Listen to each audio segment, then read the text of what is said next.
Fala pessoal, beleza? Vamos começar mais um Pausa Literária. Você tá curioso para saber de quem que a gente vai falar hoje? Fica ligado na vinheta.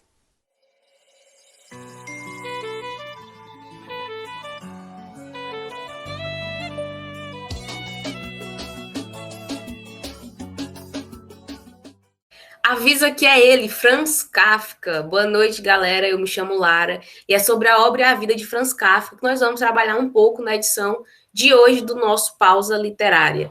No programa de hoje, nós vamos ter uma roda de conversa super especial, contando com a participação de alguns dos nossos telespectadores do nosso programa que participaram do sorteio feito no nosso Instagram. Se você nos segue nas redes sociais, né, com toda certeza você estava sabendo e participou do sorteio.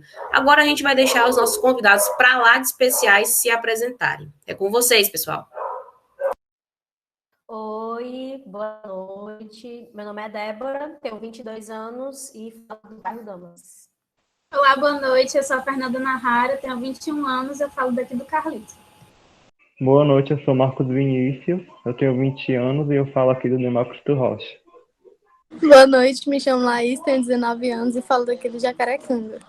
Olá, boa noite, meu nome é Yara, tenho 20 anos e falo aqui do Joaquim Tabra. Bom, agora que estão todos devidamente apresentados, vamos falar do que realmente interessa. Franz Kafka. Mas quem foi Franz Kafka? Ele foi um escritor tcheco, nascido em Praga no ano de 1883, né, na época do Império Austro-Húngaro, que atualmente é a República Tcheca. Ele é considerado um dos principais escritores da literatura moderna e as suas obras retratam a ansiedade e a alienação do homem no século XX. Ele cursou Direito na Universidade de Praga, de 1901 a 1906. E após concluir o curso, ele começou a trabalhar em uma companhia de seguros. Porém, ele estava sempre insatisfeito, porque ele não podia se dedicar totalmente, né, à atividade literária. Por toda a sua vida, Kafka reclamava do pouco tempo que ele tinha para se dedicar ao que ele chamava de seu chamado. Né? Ele teve uma relação muito complicada, muito turbulenta com o pai dele, o que gerou uma grande influência sobre a sua escrita, né? Uma coisa perceptível nas suas obras. Franz Kafka morreu em 1942, aos 40 anos de idade. Nessas curiosidades, né, da vida de Kafka, o termo kafkiano ele se popularizou em português como algo complicado, labiríntico e surreal, como são as situações encontradas de fato na sua obra, né? Algum aqui dos nossos convidados pode se aprofundar um pouco mais nesse termo, explicar mais para a gente? Ou a Débora levantou a mão, pode falar, Débora. Então, para mim, esse termo tem muita influência, assim como toda obra do Kafka, da própria vida dele, né? Ele trabalhou em uma companhia de seguros e acho que por isso ele entendia muito bem das burocracias dessas instituições. Nos livros ele tem uma escrita ele fala muito do absurdo, questões existenciais. É uma leitura muito densa, muito profunda, na verdade, e não é o tipo de livro que você lê, né, assim, que você espera, na verdade. Porque nós estamos habituados a finais Disney, onde os finais precisam corresponder às nossas expectativas. E o Kafka, ele já é muito pay-buff nisso, entendeu? É vida real, acorda, né? Eu vejo muito dessa forma. E para mim isso é muito kafkiano. Assim como ele também fala sobre como nessas instituições, nessas instituições é um sistema muito complexo, e isso tem uma consequência muito grande na nossa vida, em cada aspecto da nossa vida. E esses processos muito complicados e não são nem um pouco claros, em circunstâncias totalmente absurdas, não há nenhum tipo de explicação e a gente não participa disso. Essas instituições, elas não são impessoais. E é uma grande crítica do Kafka, porque para ele, essas instituições precisam ser pessoais, elas não podem ser objetos de desejos pessoais. Para ele, elas precisam ser oculta, inconfessável. Porém, não é muito essa realidade da vida real e nós temos vivido muito isso aqui no Brasil, né? Nós temos um presidente nesse desgoverno dele, em que ele fala muitos absurdos. Para ele, basicamente, a pandemia não existe. Esses absurdos que todos nós estamos cansados de saber, né? E o mais chocante disso é que é a opinião dele que ele coloca como pública. Nessa hora, o privado e o público se confundem. A gente vive essa situação puramente kafkiana, onde nós vivemos os desejos obscuros de um governo que quer nos matar. Então, eu acho que isso é muito pesado. E para mim, isso é de onde essa expressão veio, né? Para mim, Débora. Muito interessante nessa questão do kafkiano. É uma coisa muito atual também, né? Muito legal mesmo. Bom, agora a gente vai para uma parte especial do nosso programa, que é o bate-papo sobre a obra, né? O que é que a gente vai fazer?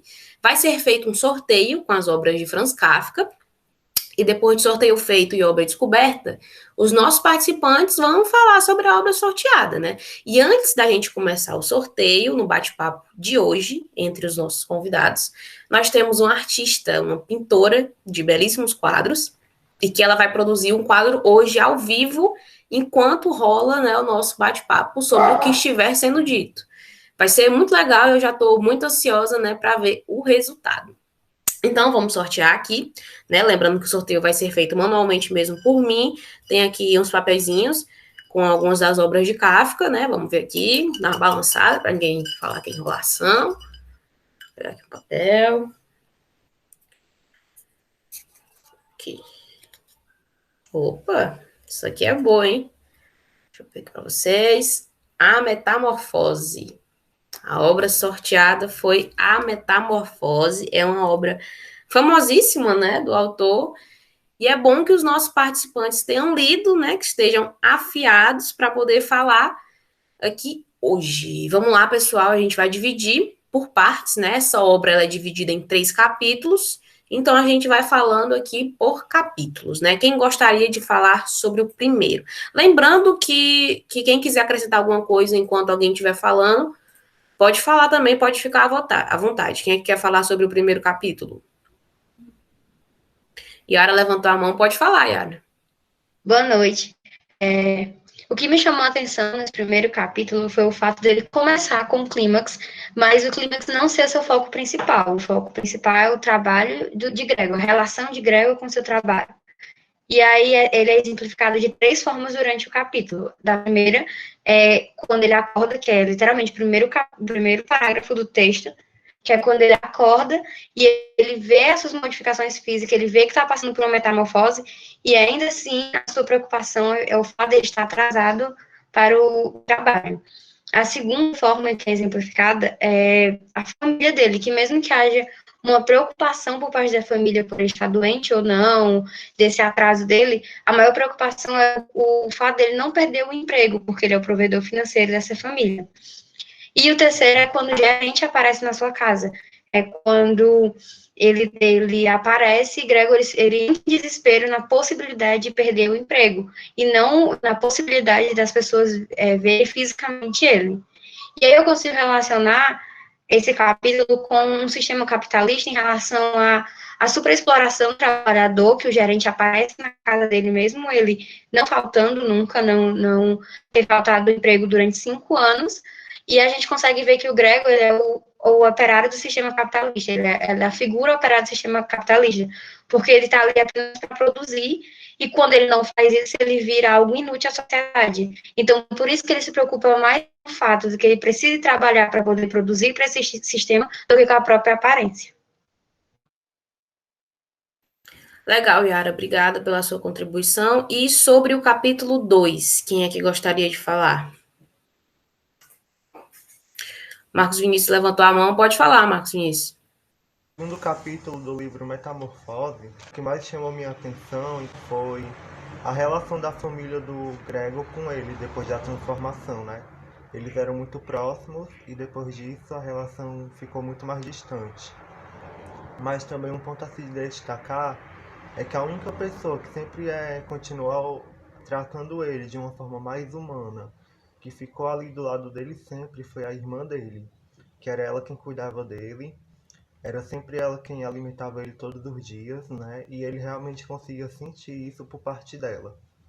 E, em relação à alimentação dele, ela passou a alimentar ele com comida estragadas, né? Porque o paladar dele mudou bastante depois da transformação. Ele já não queria mais comer comida normal, ele só queria comer comida estragada e podre, e assim foi que a irmã dele começou a servir ele.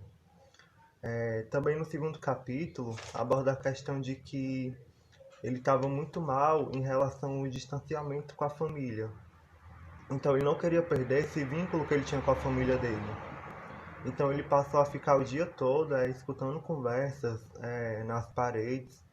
Ele ficava encostado nos cantos da casa, tentando entender o que estava se passando ali no ambiente, para que mesmo de uma forma não tão inclusa, ele tivesse ali perto da família e sabendo o que estava se passando, porque dessa forma ele se sentia bem, ele via que ainda a família dele estava ali para ele, né? Mas com o tempo ele passou a deixar isso de lado e só queria passar o dia todo subindo nas paredes como um animal mesmo.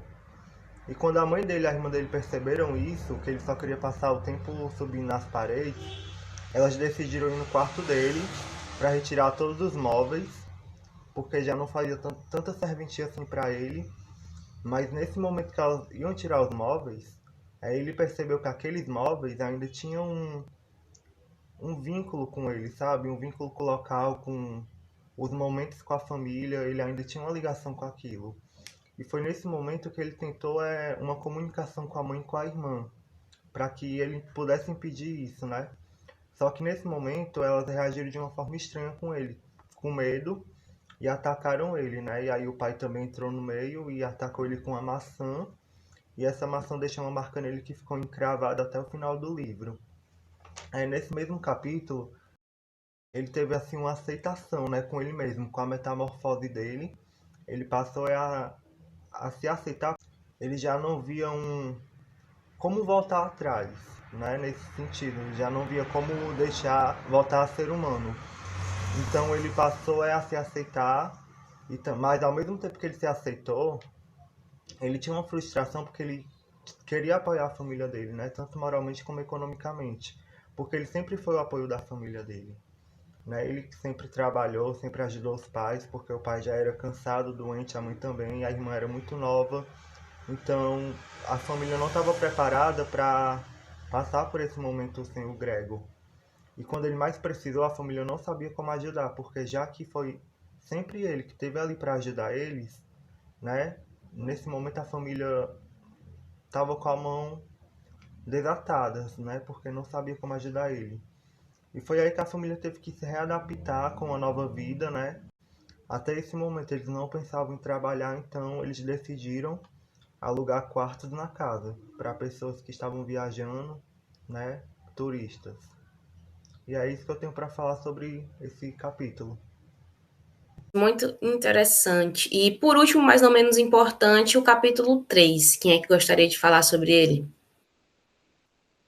Laís levantou a mão. Pode falar, Laís. Boa noite novamente, gente. No capítulo 3, a gente pode perceber que todos da casa passam a trabalhar. Como todos da casa passaram a trabalhar, a vida de todos se tornou uma vida totalmente exausta, e a cada dia eles passavam a se preocupar cada vez menos com o Gregor. Ele passou a viver em condições bem precárias, onde ele não se alimentava direito, e o seu quarto era limpo poucas vezes, portanto ele passou a viver em meio à sujeira, muita sujeira. E apesar de todos da casa estarem trabalhando, eles não conseguiam suprir suas necessidades, nem as necessidades da casa, então eles resolveram que iam alugar alguns quartos, e alugaram quartos para 3 jovens, com o objetivo de conseguir complementar essa renda da casa. Com isso, eles passaram a se preocupar muito mais com os jovens que ajudavam com dinheiro, né, do que com o próprio filho e irmão. E nessa parte a gente pode ver que a gente vive num mundo totalmente capitalista, um capitalismo exagerado, em que sem o dinheiro a gente não é nada e que a gente deixa de ser visto como seres humanos e passamos a ser visto como seres de trabalho e seres para produzir uma mão de obra. E caso contrário, a gente perde totalmente o nosso valor. A gente vive num mundo labiríntico onde a sociedade ela é totalmente opressora, ela impõe padrões de vida que devemos seguir e a gente está sempre rodeado, seguindo um ciclo que chega até o dinheiro, né? E sempre em busca do dinheiro. A gente está em constante exploração, a gente é seres explorados e iludidos em vários setores da nossa vida, como no trabalho, na família. Porque, assim, apesar do... A gente vive em um mundo capitalista, né? E não há espaço para os sentimentos, a não ser os sentimentos capitalistas do trabalho, do dinheiro e do lucro. E para a família, Gregor, ele era valorizado pelas vantagens que ele proporcionava, e a partir do momento que ele não conseguiu mais proporcionar essas vantagens, ele passou a ser um peso para toda a família. Em uma bela noite, a sua irmã estava tocando violino para todos, inclusive para os inquilinos, e Gregor, emocionado com a irmã tocando, porque desde que ele tinha sofrido a metamorfose, ele nunca mais tinha ouvido ela tocar, acabou saindo do seu quarto sem perceber e acabou assustando todos da casa, inclusive os inquilinos que nunca tinham visto ele. Isso gerou uma grande confusão. Os inquilinos ficaram muito revoltados e informaram que no dia seguinte sairiam do local e que não pagariam pela estadia, pelos dias que tinham passado lá. E com isso, a sua irmã ficou muito irritada e convocou aos pais, informando que era necessário que eles dessem um fim a tudo aquilo, porque aquilo era apenas um inseto e não era mais o seu irmão. E Gregor presenciou todo esse desprezo que todos da família tinham por ele, e devido às suas condições, que ele já se encontrava doente, devido a ele não se alimentar mais bem, as condições em que ele vivia, ele acabou falecendo. O capítulo do livro se finaliza assim com a morte de Gregor, que nem mesmo o enterro teve digno, né? Nem um enterro digno ele teve. Ele simplesmente morreu e a família acabou se sentindo livre para viver a sua vida, já que eles não tinham mais que cuidar de Gregor. O final do capítulo deixou uma mensagem assim, muito importante, né, para a gente refletir sobre a falta de empatia, que fica evidente no capítulo, e ele acaba se encerrando com o pensamento de que a partir do momento que você deixa de produzir, você perde totalmente seu valor, né? É isso. Legal, muito interessante, Laís. Obrigada a todo mundo que contribuiu. Alguém quer contribuir mais alguma coisa? Não? Então agora a gente vai passar para a Fernanda, para ver qual é o resultado da obra que a Fernanda estava fazendo, enquanto os nossos outros convidados falavam do livro A Metamorfose. Vai lá, Fernanda, apresenta aí para a gente, né, essa arte que você fez. Boa noite, eu tentei representar o que cada um foi falando. E eu tentei representar os pontos mais fortes do livro, que é o quadrinho que vocês vão ver melhor aí na tela, mas não podia faltar a representação da Metamorfose, que foi o nosso livro escolhido, a mão que representa o capitalismo manipulando ele, a família dele, essa balança que representou muito quando ele é trocado pelos inquilinos, que o dinheiro pesa mais, as lágrimas dele, que representa todo o sofrimento ao decorrer do livro, do que ele passou, do que ele sentiu em relação à família, a ele mesmo, aos sonhos. Aqui coloquei a data de publicação do livro. Aqui tem a mala, que representa de onde vinha o sustento da família, que era o emprego dele. Tem a representação do 3, que é os 3 inquilinos, que também a gente vê aí ao longo do livro, que também é muito importante para a história do livro. E eu também coloquei os nomes dos personagens que estão no decorrer da história. E esse ficou o nosso quadrinho representando o nosso encontro de hoje. Muito bem, Fernanda. Ficou muito bonito o quadrinho, né? O nosso bate-papo de hoje, como um todo, ele foi super interessante, né? De altíssimo nível, com uma boa compreensão do livro. E também uma arte muito bonita como essa, né? Representando muito bem os pontos importantes e citados do livro aqui hoje, né? E eu tenho certeza que se você aí de casa ainda não leu, bateu aquela curiosidade, né? Bateu aquela vontade. E, enfim, fica aí a dica, né, para vocês lerem A Metamorfose, de Franz Kafka. Pessoal, por hoje é só. Eu queria agradecer aos nossos convidados pelo bate-papo super interessante de hoje, que agregou muito conhecimento, agradecer aos nossos telespectadores que estão sempre nos assistindo, né? E avisar que se um dia você quiser estar aqui com a gente, participando do programa, é só você ficar de olho nas nossas redes sociais para você saber como é que você pode participar. Então é isso, pessoal. Grande abraço para todo mundo. E a gente se encontra no próximo Pausa Literária.